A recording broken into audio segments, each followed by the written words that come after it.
Here's a conversation I don't think people are ready to have. Victims of abuse and crimes do not have to be likable. That's not to say that survivors of crime are all unlikable. That's not what I'm saying at all. But what I am saying is that people seem to pay way too much attention to whether a victim of crime is likable or not.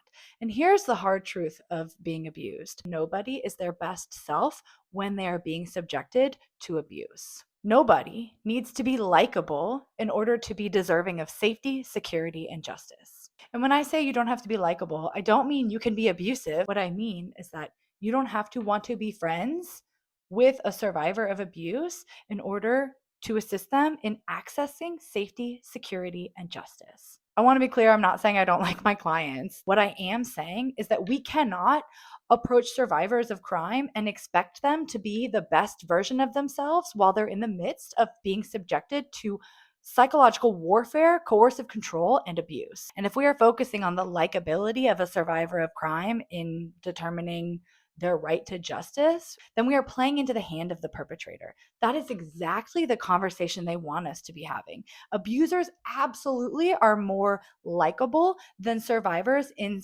most polite society.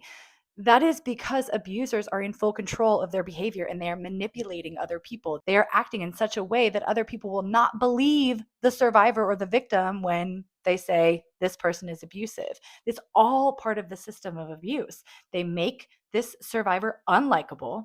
They make themselves very likable. And then nobody believes that the likable person is the abusive one. But likability has nothing to do with truthfulness. This is not the video where I'm going to weigh in on the Amber Heard Johnny Depp debacle, but I just want you guys to think about how unlikable Johnny Depp portrayed Amber Heard in the media and what that did to her and her case. Whether you think you would get along with someone or not has absolutely nothing to do with whether or not they're telling the truth when they tell you that someone else abused them. When we're being abused, we are not our best self. And so generally, we probably are a little less likable than maybe normal. That is part of the whole system of abuse. That is how it functions, is that the abuser portrays the survivor or the victim as unlikable while they play the likable character. And I just think that is one big reason why so many of us are easily manipulated by abusers into blaming the victim.